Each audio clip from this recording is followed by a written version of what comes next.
class 10th. Today we are going to continue the same chapter in economics, that is sectors of Indian economy. In the previous video we had discussed about the share of the three sectors in the national income of the nation, of the country. Okay, so today we will discuss about in which sector the people are mostly employed. So in the earlier years after the post-independence era, for example in the 1970s, we can see that about 3/4 of our population was engaged in agriculture. So, but after the industrialization, after when industries were set up in India, most of the service sector and secondary sector were developed. After that, there is a considerable shift of the number of laborers to the secondary sector and the tertiary sectors. Okay, because of the increasing employment opportunities over there. In the agricultural sector, there was not that much benefit for the people, because in the agricultural sector there is only some amount of profit for them, but they are not getting a good income in the agricultural sector, so they wanted to shift to the secondary and the tertiary sectors. When they got the opportunity to shift to the secondary and the tertiary sectors, they started shifting towards them in search of good income. As a result, the relative significance of the different sectors in the employment situation of the country changes. Now the employment situation of the country changed because of the shifting of the laborers to the secondary and the tertiary sectors. People who are employed and people who employ as well as people who are self-employed, all are treated as workers and known as workforce. What is the advantage of becoming a laborer in the secondary and the tertiary sector is that because the laborers in the secondary and the tertiary sectors get respect. They are treated as the workforce. Okay? Laborers get respected in the secondary and the tertiary sectors. People who are willing to work at the existing wage rate but are not employed are treated as unemployed.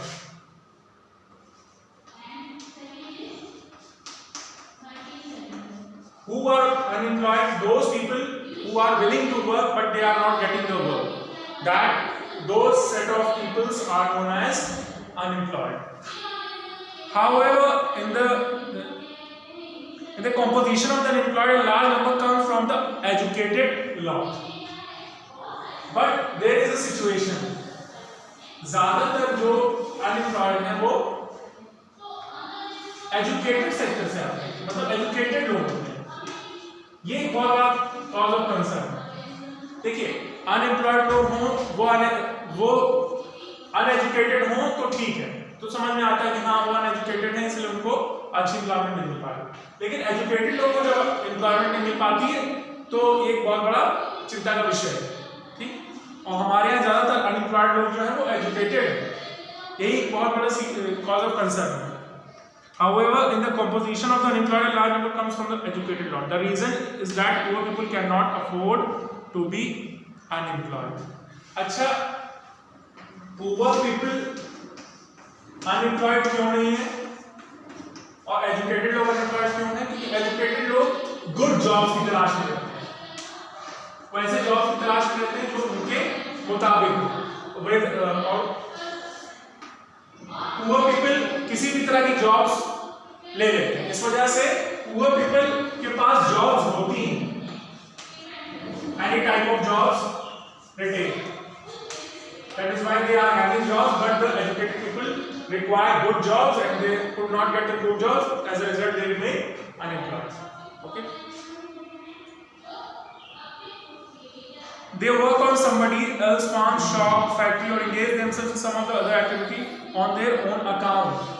अपने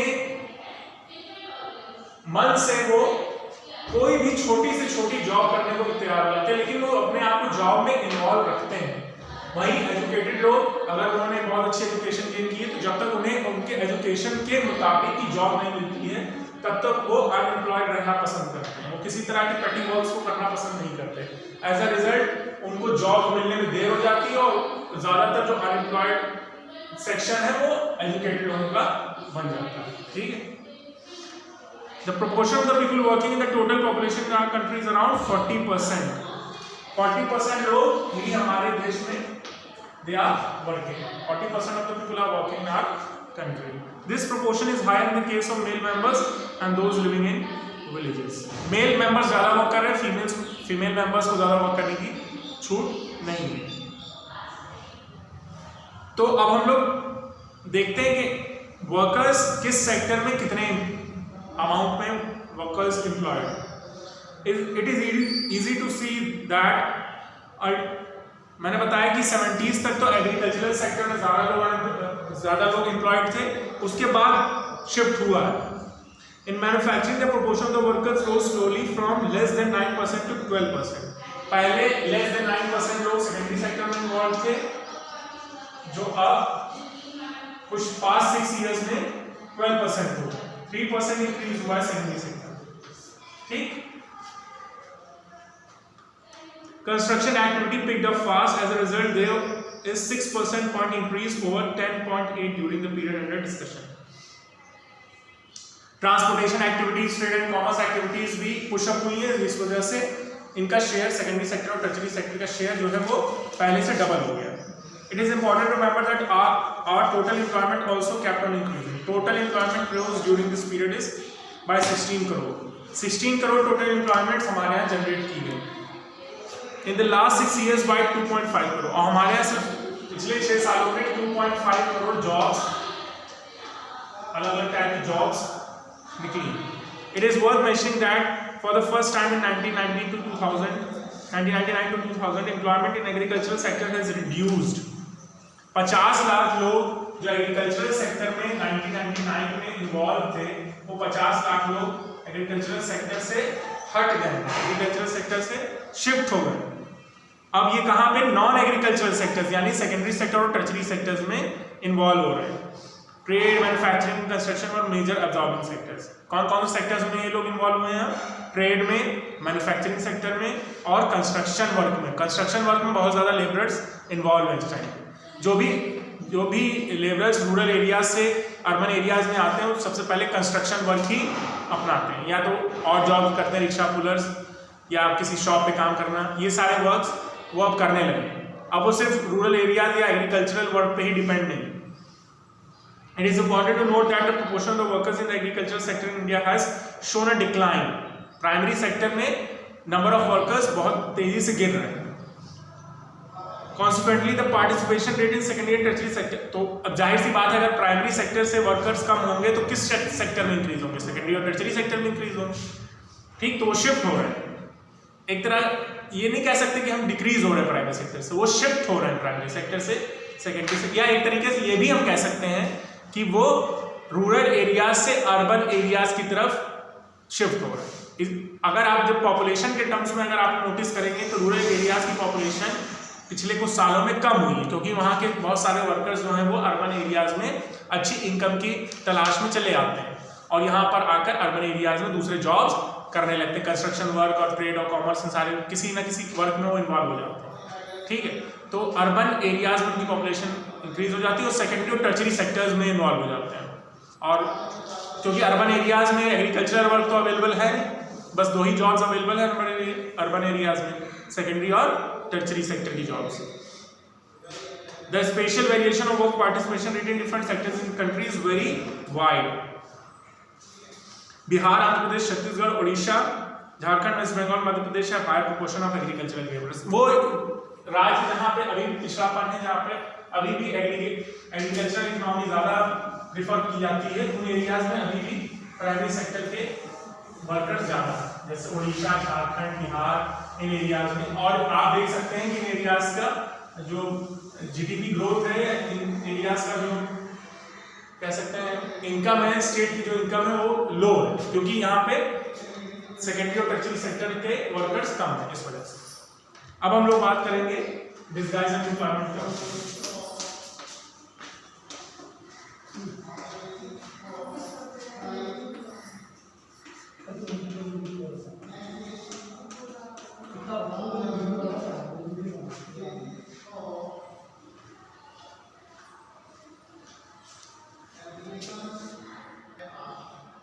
Now we will discuss about the disguised unemployment.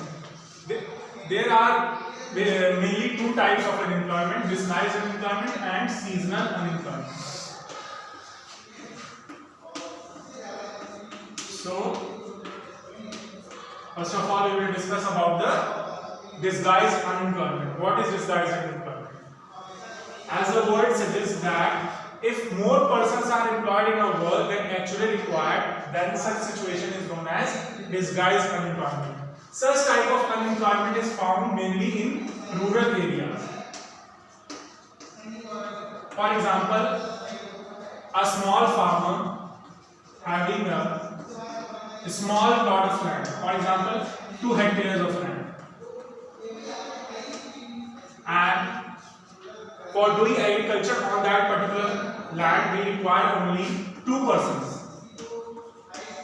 That family of that particular rural area require only 2 person for that 2 hectares of land for doing agriculture on that land. But 5 persons are employed in that particular land. So we have to see that the rest of the persons who are employed in that particular land are actually doing nothing, because only 2 persons are required for doing agriculture and rest of the persons are not required, but they are forcefully employed in that particular land. So thus we can see that the rest of the 3 persons are actually doing or actually contributing nothing to the land. So that particular situation is known as disguised unemployment.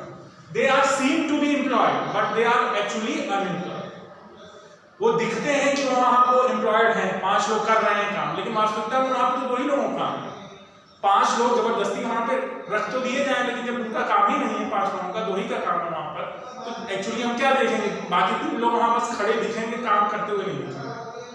दूर से हमें ये लगेगा कि हाँ वो land पे हैं, काम कर रहे हैं, लेकिन वास्तविकता में वो वहां पे कोई वर्क परफॉर्म नहीं कर रहा है। इस तरह की सिचुएशन को हम छद्म बेरोजगारी कहते हैं। छद्म बेरोजगारी, डिस्गाइज्ड अनएम्प्लॉयमेंट। ठीक है, अब हम लोग बात करते हैं दूसरी टाइप की बेरोजगारी की। दूसरी टाइप की बेरोजगारी क्या होती है? Seasonal unemployment. ये भी आपकी मेनली रूरल एरियाज में ही पाई जाती है, अर्बन एरियाज में भी पाई जाती है, लेकिन मेनली रूरल एरियाज में पाई जाती है। देखिए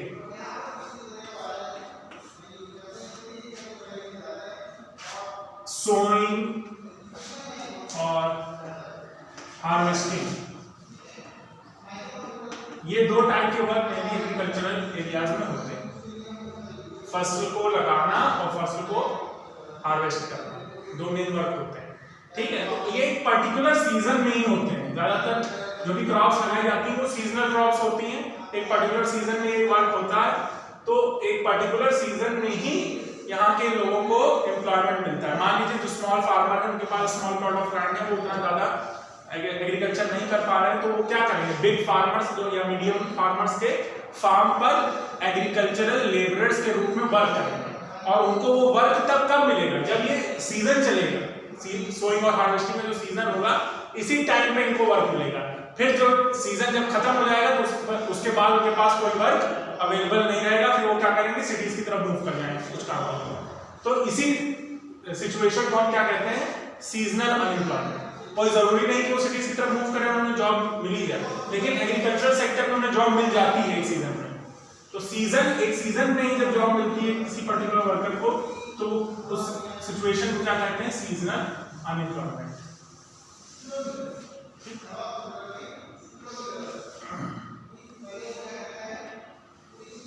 What are the measures that can be taken to remove disguised unemployment in the agricultural sector? कौन से हम लोग स्टेप्स लें जिससे हम रिमूव कर सकें disguised unemployment को एग्रीकल्चरल सेक्टर में? तो हम वो स्टेप्स डिस्कस करेंगे। Loans should be provided to small farmers by the government or banks to have more irrigation facilities like wells and tube wells in order to enable them to grow second crop. अच्छा, सबसे बड़ी बात क्या होती है? Disguised unemployment की problem क्यों होती है? क्योंकि एग्रीकल्चरल सेक्टर में जो स्मॉल फार्मर्स होते हैं उनके पास अच्छी इरिगेशन फैसिलिटीज नहीं होती, ठीक है। इरिगेशन फैसिलिटीज नहीं होती तो उन्हें जबरदस्ती एक दो लेबरर्स की एक्स्ट्रा जरूरत पड़ जाती है, जबकि वो ज्यादा वर्क करते नहीं, लेकिन जबरदस्ती कुछ छोटे से वर्क के लिए उनको 2-3 लोगों की जरूरत पड़ जाती है। तो अगर हमारे पास इरिगेशन फैसिलिटीज अच्छी हो, अगर फार्मर्स को irrigation facilities government loans provide करे, उन्हें मशीनरी प्रोवाइड कर दे, तो कम लेबर्स में ही वो वर्क परफॉर्म हो जाए। अगर मशीनरी उनके पास अच्छी होगी तो उनको ज्यादा लेबर्स की जरूरत नहीं पड़ेगी, और कम लेबर्स में ही उनका अगर इलेक्ट्रिकल ट्यूबवेल्स उनके पास हो तो उन्हें बस इलेक्ट्रिक मोटर ऑन करनी होगी, अपने आप इरिगेशन हो जाएगा। इससे क्या होगा कि उन्हें लेबर्स की ज्यादा आवश्यकता नहीं पड़ेगी, तो लेबर्स तो पर्टिकुलर फैमिली में कुछ लोग हैं वो शिफ्ट कर जाएंगे सेकेंडरी और टर्शरी सेक्टर में। तो इससे क्या होगा, एग्रीकल्चरल सेक्टर में भी उनकी कमाई होगी और सेकेंडरी सेक्टर से भी कमाई आएगी, दोनों फैमिली की इनकम इंक्रीज होगी। इससे अगर कुछ लोग सेकेंडरी सेक्टर में वर्क करें, कुछ लोग एग्रीकल्चरल सेक्टर में वर्क करें, दोनों की कंबाइंड इनकम जब मिल जाएगी तो क्या होगी, फैमिली की इनकम इंक्रीज होगी। तो जरूरी यह है कि जो हमारी गवर्नमेंट को एग्रीकल्चरल सेक्टर में जो स्मॉल फार्मर्स हैं उनको सस्ते दरों पर लोन प्रोवाइड करें, ये एक पहला सॉल्यूशन हो सकता है इसको रिमूव करने का। कैनाल्स और डैम्स कंस्ट्रक्ट किए जा सकें, कैनाल्स और डैम्स कंस्ट्रक्ट करने, और रूरल एरियाज में, ठीक, कैनाल्स और डैम्स कहाँ कंस्ट्रक्ट किए जाएंगे, रूरल एरियाज में कंस्ट्रक्ट किए जाएंगे। तो सबसे बड़ी बात क्या होगी कि जो रूरल एरियाज के लोग होंगे उन्हें अर्बन एरियाज में जॉब्स के लिए नहीं जाना पड़ेगा। अब कैनाल और डैम कंस्ट्रक्ट करने के लिए तो लेबरर्स की जरूरत पड़ेगी, और ये लेबरर्स कहाँ से आएंगे, एग्रीकल्चर एरिया से ही आ जाएंगे। तो इनको क्या होगा, एग्रीकल्चर एरियाज के लोग होंगे उनको एक एक्स्ट्रा जॉब मिल जाएगा। तो इससे हम डिसगाइज अनएम्प्लॉयमेंट तो दूर कर ही सकते, सीजनल एम्प्लॉयमेंट भी दूर कर सकते हैं, क्योंकि एक पर्टिकुलर सीजन में जब वो एग्रीकल्चर करेंगे उसके बाद जब उनके पास काम नहीं होगा तो कैनाल्स और डैम्स के कंस्ट्रक्शन में लग जाएंगे, और उन्हें अपने एरियाज को छोड़ के भी जाना नहीं पड़ेगा। उनके एरियाज में कैनाल्स और डैम्स का कंस्ट्रक्शन होने लगेगा तो वो अपना यहीं पे वर्क करेंगे, तो इधर भी उनको पैसा मिल जाएगा और उधर भी उनको पैसा मिल जाएगा। Transportation and storage facilities must be improved to provide productive employment to only transport, और स्टोरेज फैसिलिटीज भी होनी चाहिए। अब स्टोरेज का जो वर्क है, ट्रांसपोर्टेशन का वर्क है, उसमें भी लेबर्स की जरूरत पड़ती है, सामान को ले जाने ले आने में भी लेबर्स की आवश्यकता पड़ती है, और सामान को स्टोर करने में भी कुछ लोगों की जरूरत पड़ेगी जो सामान को स्टोर करें। तो इन सेक्टर्स में भी जॉब्स रूरल एरियाज के लोगों को। Bank should provide agriculture credit to the farmers for farming to improve, agriculture credit भी देना चाहिए। जैसे हमारे यहाँ अब देखना है आप लोग बहुत सारी स्कीम्स लॉन्च की गई, जिसमें से एक है किसान क्रेडिट कार्ड, एक स्कीम, किसान चैनल भी लॉन्च किया गया है। तो ये सब चीजें क्या कर रहे हैं, ये फार्मर्स की हेल्प करता है। किसान क्रेडिट कार्ड से इजी क्रेडिट मिल जाता है फार्मर्स को, बहुत ही लो इंटरेस्ट रेट में मिल जाता है, और इससे ही क्या कर सकते हैं, अपने एग्रीकल्चरल टूल्स खरीद सकते हैं, यूरिया, केमिकल फर्टिलाइजर्स, पेस्टिसाइड्स, ये सस्ते दामों पर इनको मिल जाता है, जिससे ये अच्छे से एग्रीकल्चर अपना कर पाते हैं और एक जगह पर अपने ही छोटे से लैंड पर मल्टीपल क्रॉपिंग कर पाते हैं। तो ज़्यादा क्रॉप का प्रोडक्शन होता है तो ज़्यादा इनको प्रॉफिट होता है, क्योंकि अगर सीजनल क्रॉप ही लगाएंगे तो इन्हें बहुत ज़्यादा प्रोडक्शन अचीव नहीं होगा, और अगर ट्रेडिशनल सीड्स यूज करेंगे तो भी इन्हें ज़्यादा प्रोडक्शन अचीव नहीं होगा। ट्रेडिशनल सीड्स बहुत ज़्यादा प्रोडक्शन नहीं देती है, तो उसके लिए जरूरी ये है कि इनके पास मनी हो, मनी से ये HYV सीड्स खरीदें, हाई यील्डिंग वैरायटी सीड्स खरीदें, केमिकल फर्टिलाइजर्स, पेस्टिसाइड्स अच्छी मात्रा में खरीदें, और बढ़िया से एग्रीकल्चर प्रोडक्शन ज़्यादा से ज़्यादा अचीव करें और ज़्यादा से ज़्यादा मार्केट्स में बेचें, जिससे इनको ज़्यादा प्रॉफिट हो। ठीक, health services should be improved in rural areas by opening dispensaries और हॉस्पिटल्स। ठीक, हेल्थ सर्विसेज भी इम्प्रूव करने की जरूरत है, क्योंकि रूरल एरियाज में हेल्थ प्रॉब्लम्स देखने को बहुत मिलती है। रूरल एरियाज में छोटी से छोटी बीमारी भी बेहतर बन जाती है, क्योंकि वहाँ सबसे बड़ी प्रॉब्लम क्या है, इलिटरेसी। ज़्यादातर रूरल एरियाज के लोग इलिटरेट हैं, उन्हें छोटी से छोटी बीमारी के बारे में कोई नॉलेज नहीं है। तो ज़रूरी है कि वहाँ पर छोटी डिस्पेंसरीज और हॉस्पिटल्स खोले जाएं, ताकि ये छोटी से छोटी बीमारियों का इलाज वो अपने गाँव में ही करा सकें, उन्हें शहर ना जाना। ठीक है, और इससे क्या होगा, अगर गाँव कुछ एजुकेटेड लोग होंगे, कुछ पढ़े लिखे यूथ होगा गाँव का, तो वो अपने गांव में ही नर्सेस, डॉक्टर्स जैसे जॉब्स भी पा सकता है, उसे कहीं गांव से बाहर नहीं जाना पड़ेगा, और अपने गांव की ही सेवा कर सकता है हॉस्पिटल्स में। ठीक है, tourism, regional craft industry और information technology should be encouraged by the government to create more employment opportunities in rural areas. देखिए रूरल एरियाज बहुत बड़ा एक हब हो सकता है, जहाँ क्योंकि रूरल एरियाज में लैंड बहुत है, तो लैंड होने की वजह से टूरिज्म का भी डेस्टिनेशन बन सकता है, क्योंकि हरियाली और बड़े बड़े अच्छे हरे भरे पेड़, तो बहुत सारे जो विदेशी आते हैं वो इस तरह की चीज़ों को पसंद करते हैं, नेचर को पसंद करते हैं। तो अगर गांव में उनको बुलाया जाए तो एक टूरिज्म का हब भी बन सकता है। ठीक है, क्राफ्ट की इंडस्ट्रीज भी खुल सकती है, बहुत सारे रूरल एरियाज के लोग बास्केट वीवर्स, बढ़िया बढ़िया पॉटरी वर्क करते हैं, क्राफ्ट पर्सन्स होते हैं, तो इस तरह के क्राफ्ट को भी बढ़ावा देना चाहिए और इसके लिए भी गवर्नमेंट को कुछ हेल्प करनी चाहिए क्राफ्ट पर्सन्स के लिए। और उसके अलावा आईटी सेक्टर्स को भी यहाँ पर अपनी कोई ना कोई ब्रांचेस खोलनी चाहिए, ताकि जो बच्चे हैं वो इंफॉर्मेशन टेक्नोलॉजी से रूबरू हों, उन्हें कंप्यूटर की नॉलेज हो, उन्हें आईटी सेक्टर के बारे में पता चले, और कुछ लोग जो यहाँ पर कंप्यूटर की नॉलेज लेते हैं उन्हें यहीं पर इन आईटी सेक्टर की इंडस्ट्रीज में जॉब्स भी मिल जाए। ठीक है, तो ये सारे कुछ सॉल्यूशंस थे आपके जो डिसगाइज अनएम्प्लॉयमेंट को रिमूव करने के लिए किए जा सकते हैं। अब देखिए डिसगाइज अनएम्प्लॉयमेंट को रिमूव करने के लिए सारे सॉल्यूशंस हैं। अब एम्प्लॉयमेंट जनरेट करने के लिए क्या क्या सॉल्यूशन होंगे, किस तरह से एम्प्लॉयमेंट हम जनरेट कर सकते हैं, उसके बारे में हम लोग नेक्स्ट वीडियो में डिस्कस करेंगे। Thank you for watching my video.